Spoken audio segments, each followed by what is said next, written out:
Hey everyone, Brian Zimmerman here, executive editor of Jazz Is Magazine. Wanted to welcome you to another episode of Jazz Is Live. Coming to you live on this Friday, August 14th at 2:30. It's going to be a great episode in store. We are going to be talking with bandleader, composer, arranger, multi-Grammy winner Maria Schneider. She has a new album out right now, right this very moment, called Data Lords, that is available courtesy Artist Share, and you can pick it up on Artist Share's website or on her website. We're going to be talking to her about the making of that album, the philosophy behind that album, and what it was like to work with legends like Gil Evans and David Bowie. That is coming up in a minute. I wanted to let you know quickly about our latest print issue. It is wrapped. It is in the books. It is coming out in September. It is our fall 2020 issue, and it is all about the art of the album. There you can see our cover. It's a sneak peek of the cover there. This is all about albums. You remember albums, don't you? Vinyl albums, going to the record store, digging through the crates, holding the album in your hands, the cover art. Well, this is what this issue is all about. Listening to albums, collecting albums, producing albums, even, like I say, famous cover art. If you are a subscriber, you can expect this in your mailbox in September. If you're not, boy, do we have a deal for you. For right now, for 99 cents per month for 3 months, you can unlock unlimited digital access to our site where we archive all of our print material. But you'll also be enrolled to receive a complimentary print issue, this very issue, come September. If you like what you get, if you like what you read, all you have to do is sign on. We'll enroll you to become a full-fledged subscriber. If not, you can cancel anytime. But after reading through our website, after reading this issue, I think you're going to want to stay around for a while. So yeah, check it out now. Go to our website, jazzes.com, and click subscribe. We are getting some comments from viewers already. Kay on YouTube wants me to explain the hat on indoors, please. I have curly hair. And not much of it these days. So it was that kind of a hair day. Plus, my Miami Marlins are making their home debut today. So go Marlins. I don't know if we have any other Marlins fans out there, but hey, enough about me. Let's go ahead and bring in today's very special guest. That would be bandleader, composer, arranger, and Grammy winner Maria Schneider. Maria, are you there? I'm here. Hello. Hey, Maria. Oh, you're making me cry talking about albums.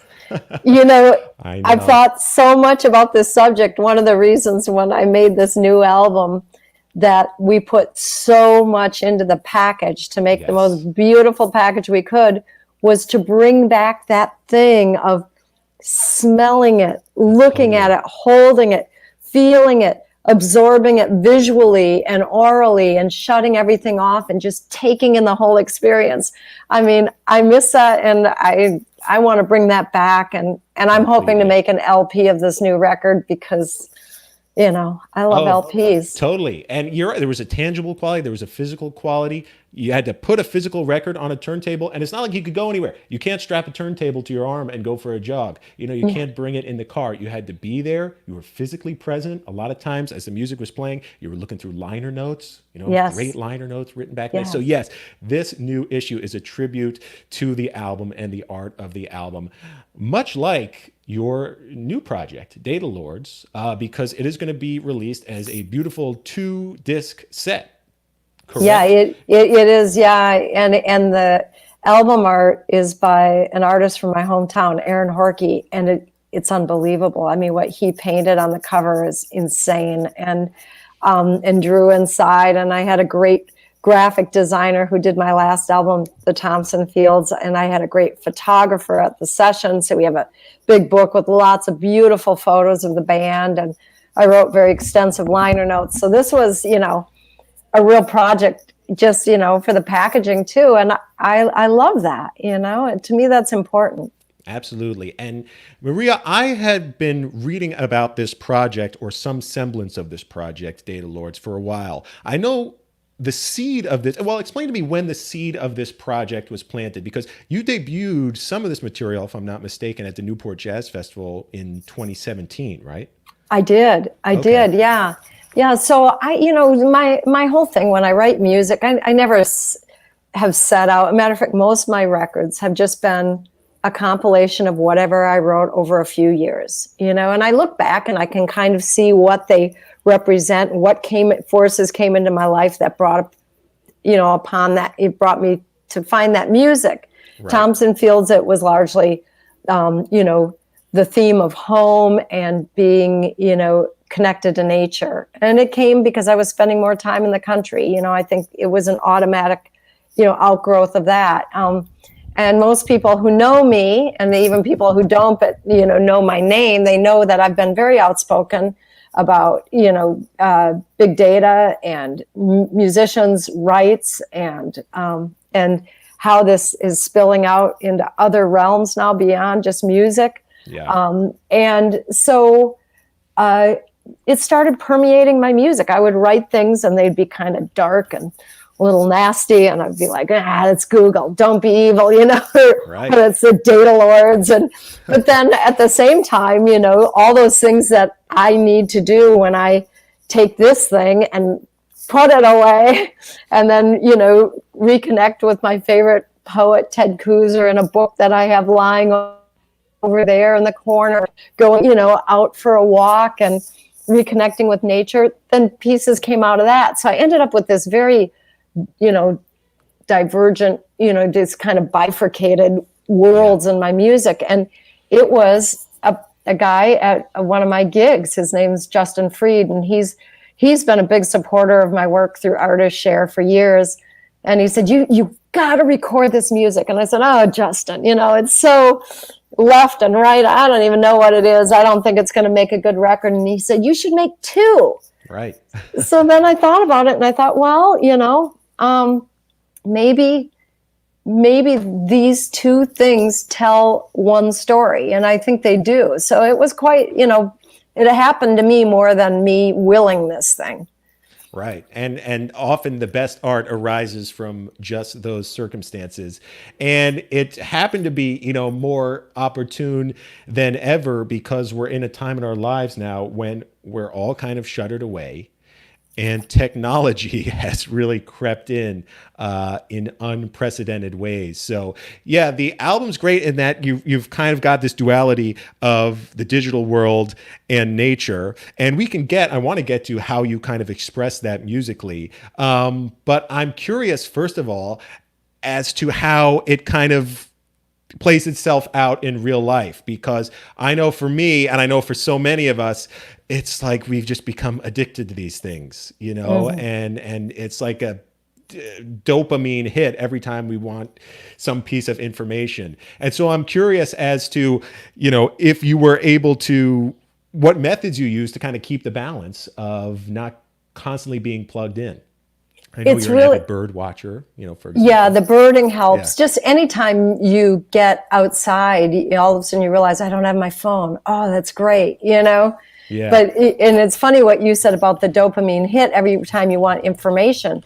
But I think what's happening even more is that every time we have a little space in our lives, we get uncomfortable and then we say, oh, well, let me see if I got a text message, Right. And I think that is the most dangerous thing because it's robbing our lives of space. Yes. That time when you would think, the time when you would just rest your mind, Right. Where you would consider things and start to ask questions about all these things that are happening in our world, asking yourselves your own questions politically, asking right. your own, coming up with solutions. I have a friend who was telling me that her son was so horribly bored, and he's come up with this whole amazing website to try to get to the bottom of political issues and to learn about political people. And she said boredom spurred him to come up with this amazing idea. So I think we need to allow ourselves discomfort and space and even boredom to become something that we wouldn't have envisioned otherwise. And something that if this suggests something for us, it's the lowest common denominator of what some algorithm thinks we should do or what they want us to think or buy, or do we really want our future selves to be what this suggests? I don't think so. I don't. Yeah. And and whenever I find myself hooked, I just remember that, like, it's as if these tech companies are trying to buy my attention away from me. which in a lot of ways they literally are. Yeah, I was Whereas going to I say could it's be not with my as kids. if. Right? They are literally, I mean, we think of these free services, but it's because they are buying my attention. And so when I'm around my kids, I'm constantly reminding myself, who is more deserving of my attention, my family, myself, or these tech companies. So, it's an important reminder, again, now more than ever, that so many of us are shuttered away. We do find ourselves getting a little bored. Not that there's anything wrong with boredom, but maybe now's the time to put on the album, and sit for an entire album and listen to the whole thing, read a good chapter of a book. So I think this album of yours will hopefully spur a lot of people to do that. But so we were kind of putting the pieces together. It was, came together over several years. I remember after you performed Don't Be Evil, which of course the Google slogan in 2017, they mysteriously did away with it. They got a lot of flack for that one, and they should. It's like, ooh, wow, setting the bar really high there. Yeah, totally. But you mentioned space too, and embracing space in our personal life. So again, musically, I'm curious as to how some of these themes were woven in, because I understand you had one song in there that used Morse code, right? Oh yeah, that was the one piece on this album where I set out to try to achieve something, where I didn't let the music tell me what it is, but I said, okay, I want it. And I'll tell you, it's not the way I usually write. And it was very difficult. I did 3 versions of this thing before I was satisfied. But the idea actually came from an artist share participant. So I was holding up, some picture of, my family home, and it had these 2 really tall towers in it. And he said, oh man, he wrote, to me, he said, your father was a radio ham. And I said, yeah. And so he asked me his address, and then he started explaining about how Morse code, which, all hams had to learn. And my dad was in the Navy. Of course, he did Morse code. He tried to teach it to me. The longs and shorts are like ones and zeros. It's the first binary language for communication, traveling on an electronic signal. And so, and then he said, think about it. Ham radio was about connecting with the world. It was about finding people, from faraway places. But he said there was, unlike the internet, there was total transparency. You had to have a license to do it. You had to tell somebody who you were when you did it. There was a code of ethics. Right. There was, and you couldn't do business. You couldn't use it to get something business-wise out of it. Right. And so I decided to try to write a piece using every rhythm in Morse code. So help is ba-ba-doo-da, bop-boo-da-doo-da, boo-da-dee-dee. Power is dee-dee-da-doo-da-dee-da-dee-da-dee-da. CQ, which means literally seek you. Like when you call somebody, you say CQ, CQ. This is W0ABF. CQ is da dee dee dee dee dee dee dee. So that's in the piece a lot. Dee dee dee dee dee dee da da da da da da. So it was fun to write. It was not easy, So all the words are power, greed, help, SOS, data, AI, and CQ, and then my dad's license, W0ABF. That's fascinating. Very cool. And not typically the way songs come together through Morse code. Did you find, because I know nature is a big theme, is a recurring theme in your work, were there challenges in putting, any, major challenges in putting together the natural side of the 2 CD set? No, because I sort of naturally, after writing a piece like Data Lords or Don't Be Evil and these kind of, intense pieces, I sort of naturally want to chill out and write something very beautiful and more out of my typical, world of writing. And so it felt like a kind of healing for me to write each of those pieces. So, and I like writing beautiful things, not that the big data ones aren't beautiful. I think they are. But I like writing things that are peaceful and beautiful and, lush. And you are so good at it. Walking by Flashlight is the name of one of the most beautiful tunes just out there. Well, you know what? It was based on one of the most beautiful poems out there. And I think I do, and it kind of speaks to the band too. I think I do my best work when I'm reaching to meet something else that I love, when it's not about, okay, I got to write something good, but when I'm listening and looking at that poem, Walking by Flashlight by Ted Kooser, and saying, okay, I want to make my music meet that, that's setting that bar so high. Or if I want to write something beautiful from Marshall Gilks on trombone, wow, I'm reaching for that. And it pulls me out of myself. And I think that my best music happens when that's my approach. Totally. Yeah, I would agree. And this is, just fantastic work, Maria, up there with your best for sure. Thank you. And we can get to a little bit more nuts and bolts of it. Again, it's being offered as 2-disc set, also high-res download.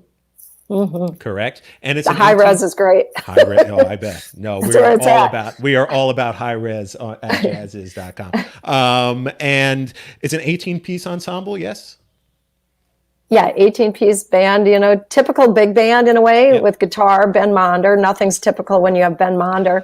And then Gary Versace on accordion, which is also not typical, but wonderful. Very nice, very nice. And it can be ordered, again, at Artist Share, which is where you're releasing it, or your website? Yep, mariaschneider.com.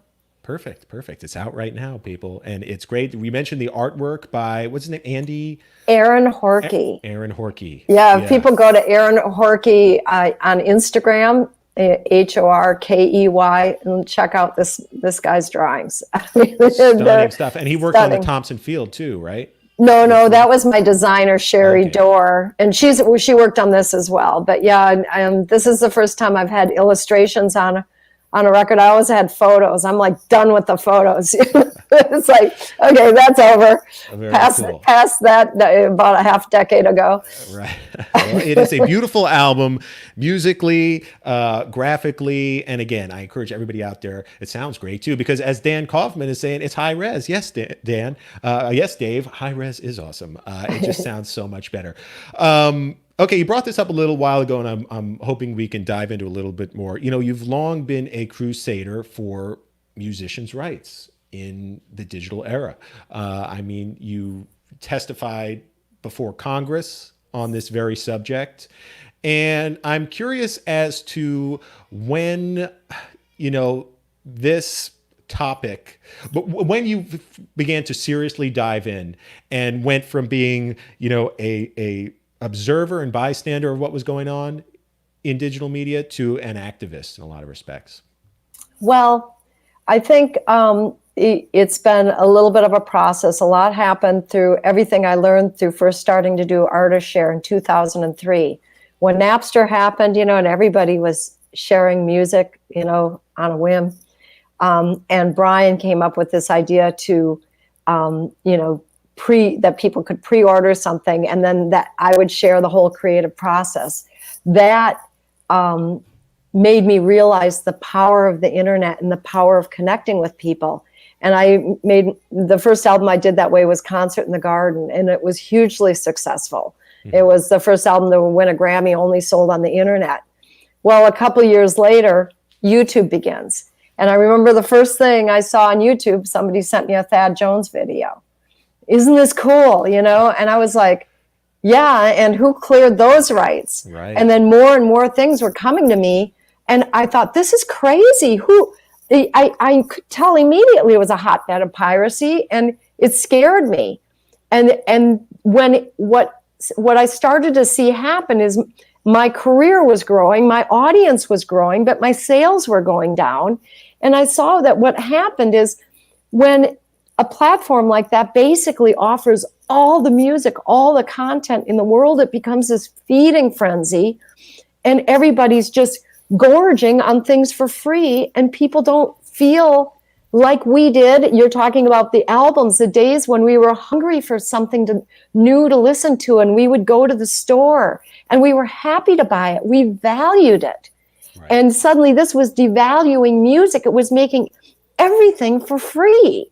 And I realized it was just a huge problem. And And I'd been talking about it for a long time. And then the real catalyst was in 2014, the Recording Academy asked me, they had heard in some roundtables me talking about my ideas about, YouTube and the internet and doing, they call it DMCA takedowns, and to protect your work. And I was really frustrated, and they said, would you like to testify before Congress? And that was an amazing opportunity, very moving, to go and feel like you have a voice in front of your congressman, and to sit next to Google and be talking about these things and advocating for somebody like myself who's working so hard, spending years working on our art, just to have people feel like it's okay to put it up for free and be told, oh, you should be happy you're getting free publicity. This is going to help you. It's like, excuse me? How about if I help myself to your 401k? Because I think that'd be pretty cool, So anyway, it is built now. I've been writing open letters and really expressing things, and I've been investigating a lot and talking with a lot of people, and I think it's important that, and teaching it, to young people that don't know what they're losing. And a lot of people, somebody's saying here they miss buying at a store. Hallelujah, I do too. You know what I miss? So there's a wonderful, I'm sure you're going to relate to this. When I was at Eastman School of Music in Rochester, there's a wonderful store there called the Bop Shop. And I think you can order online from them. I think they do a lot of LPs and stuff. And there was a guy running the store named Tom Cohn. I learned as much from Tom Cohn as I did in my Eastman education, because he saw things I was buying and said, hey, he stretched me to find Bob Moses, who I'd never heard of. He said, oh, you like this Gil Evans? He thought, hey, check out this, this other side of Gil Evans you don't know, and these other people that have been influenced by him. And, it's the world of buying music, paying for music, and being there with people that aren't just curating it through a website in some sort of invisible, insidious way, but it's somebody who really... They don't know. I mean, the art of recommending an album is a lost art now, because the computer just puts together an equation that thinks it knows what you should listen to next. But there was nothing like, talking to somebody about, Gil Evans, what else should I be doing? Oh, have you heard Gil Evans cover Jimi Hendrix? Computers cannot get to that level, of personal connection. And computers give you kind of what they expect. It's the lowest common denominator. Right. It doesn't give you what's surprising.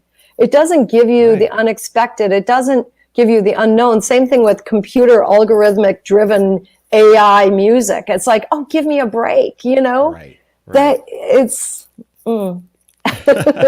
I know you're get me going. Well, and we're going to have you back to get going, because it's our viewers, our readers also love albums, and again, that's why we put together this Art of the Album issue. And so a project like this, I think, is going to click with a lot of them. A couple follow-up questions, which is one: have you seen changes in the digital media, digital music industry since you began kind of this campaign?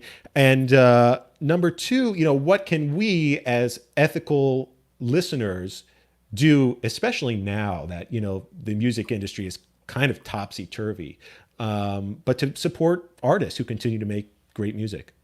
Well, so I'm going to start with your second question first. I think what's important is, if you love an artist or you love music, look for their website, because usually, and if they don't, any musicians that are listening to this, you should always put on your website the way in which you want people to get your music. And people should always look there first. And if you can buy directly from an artist, it's always better for the artist. And, I don't think things have gotten better at all, because, when the whole thing started and artist shares started, all the record companies were really tumbling, and that was a sad thing. But now we got a different situation. Record companies are doing really well. Well, one of the reasons they're doing really well is that most of the artists on most of the records and record companies, and it's not all of them, but it's a lot of them, are paying for the making of their own records. And a lot of them are still doing a record deal to have the label of, the record on it. But many, many artists are funding their own records. And if they're on Spotify, there is no chance in hell they're even going to make a small portion of that investment back. Right. And that's what I think is really sad, that people don't realize that this whole farce that I call Spotify is being underwritten by artists. 90% of the music on Spotify is splitting 1% of the financial pie. Right. 10% is getting 99% of the plays and getting 99% of the income. 90% is splitting 1% of the financial pie. So we know that is mostly jazz, classical, world, blues, and a lot of pop rock and rap and various things as well. But that cannot continue. No business. We have been pushed out of the free market. My album cost close to $250,000 to make. Okay. Yeah. But when you're being paid by the stream, everybody's being paid the same amount. That means my music's being priced the same as a kid making music in his bedroom for nothing. Right. Now, that's not to knock that music, but if I have a very small niche audience and a very expensive product, just like clothing, I should be able to price it accordingly. I live in the United States. This is a free market economy. Right. Spotify is not a free market. YouTube is not a free market. And unfortunately, it's got such a big market share that those of us who are trying to have our own marketplace are really struggling. So that's that's where we're at. Gotcha. The best thing we can do as consumers, buy directly from the artists, support the physical albums, especially now as we're watching live streams, we see those tip jars, we see those patrons. That's the best way to do it. Yeah, and a lot of people are selling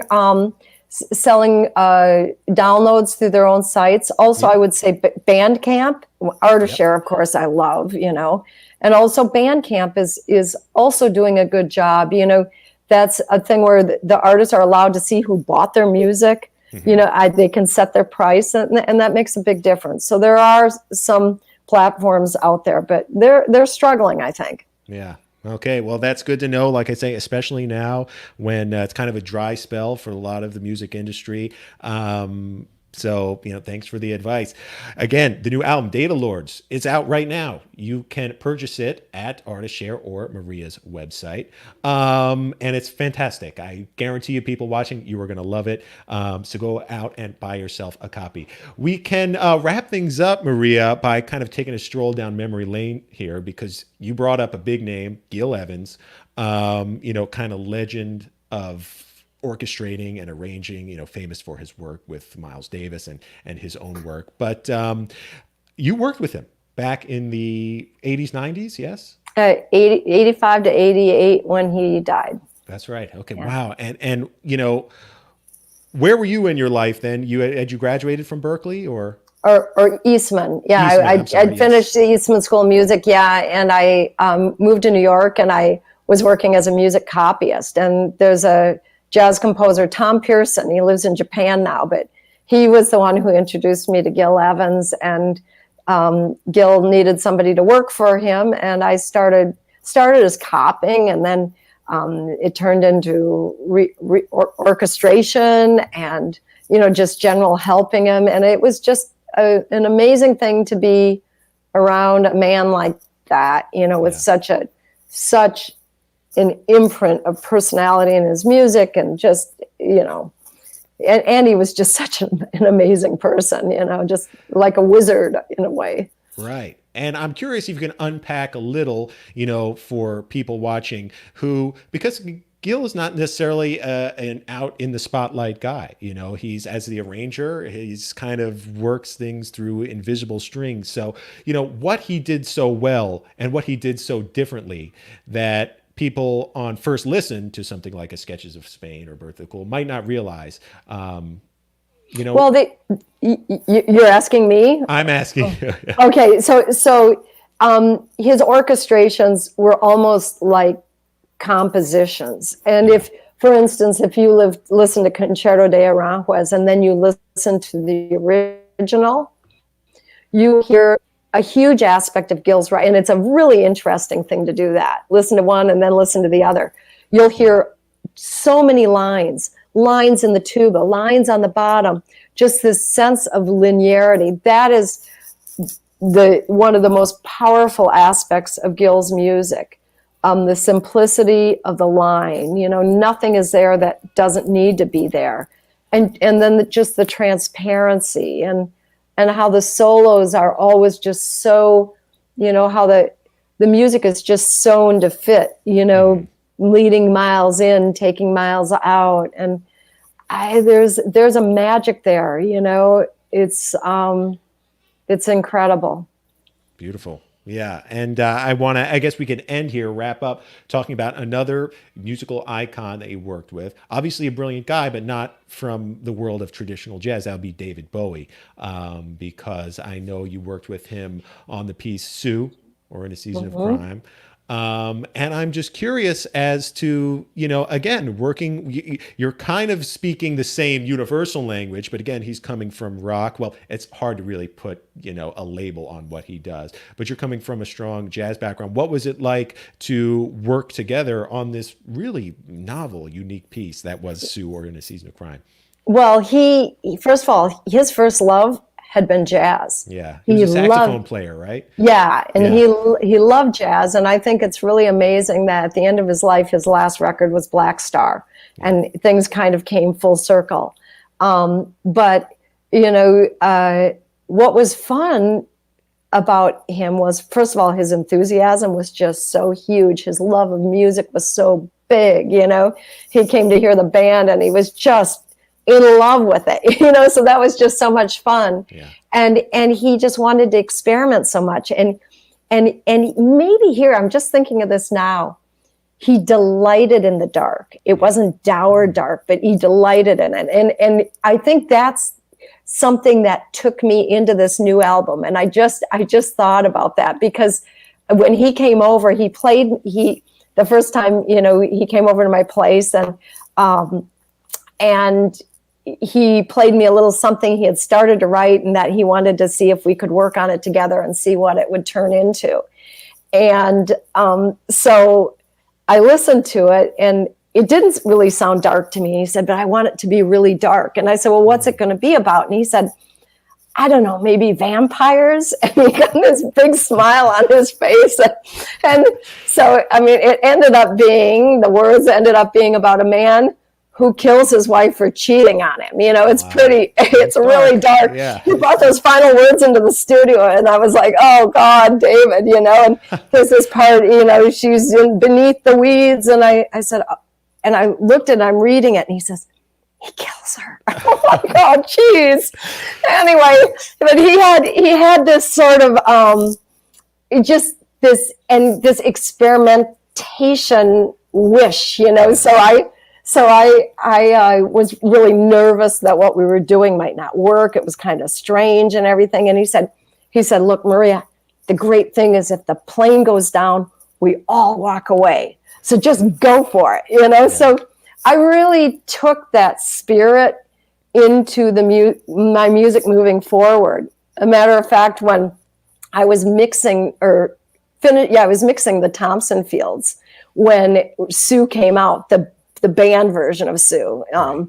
And when that came out and I listened to it, and I just felt like, oh my God, Thompson Fields is sounding really mamsy-pamsy to me right now, So I wrote to him and I said, I don't know what you've done to me. It's like this thing I've got a mix now. It just sounds like Captain Kangaroo or something. It just sounds so like, down the middle or something. And he wrote back and he said, well, then my work is done here then. So it's like, I've ruined you. Good. So he was really, really delightful, really fun, really a joy to work with. I'm so sorry we're not getting to do more things together, you know. Yeah, and that is absolutely what I've heard about these sessions, is just you said it, the delight, the joy that he took in this sense of experimentation, of being in this jazz world, you know.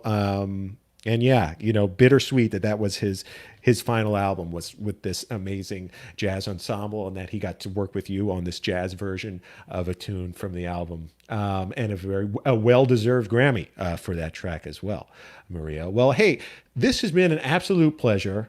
Again, you know, people listening, go check out Data Lords. It's an incredible album, available on Artist Share and Maria's website. Absolutely worth the listen. Maybe turn off the phone. You know, dim the lights. Maybe that's how you spend your Friday evening. Yeah, I recommend that even if you're doing nothing. Yeah. You know, turn off your phone and go outside and listen to the crickets. Anything. That's right. That's right. Or the birds. Or the birds, except they're pretty quiet these days. They're starting to head south again. Oh, it's all right, our neck of the woods. All right, I'll keep an eye out. Well, Maria, like I say, this has been an absolute pleasure. Thank you so much for joining us today. Really appreciate it. Thank you. All right, I'll say goodbye to you. I'm going to sign off with people watching at home. Bye-bye. Take care, Maria. Bye. All right, so thank you once again to our guest, Maria Schneider. The new album, Data Lords, is out right now via Artist Share. It's available there or at Maria's website. It's a really, really good album. And if you're a fan of the art of the album, you're definitely going to want to check out that album. You can also check out our latest issue coming out again in September. Jeff, can you pull up that album cover? Beautiful illustration by our designer, Eric Beatty. It's coming out in September. You sign up for a digital subscription now. You unlock unlimited digital access for 99 cents. You get all our web articles, all our interviews, all our CD reviews, all of the text that we've converted from previous print issues available on our website. Plus, we'll enroll you to receive this Art of the Album issue coming out in September for free. It's a complimentary issue. You like it, you're a subscriber. That's it. All right, that'll do it for today's episode. Follow us on Facebook. Make sure you know when we're live. We'll see you next week, folks. Thanks for watching. Bye-bye.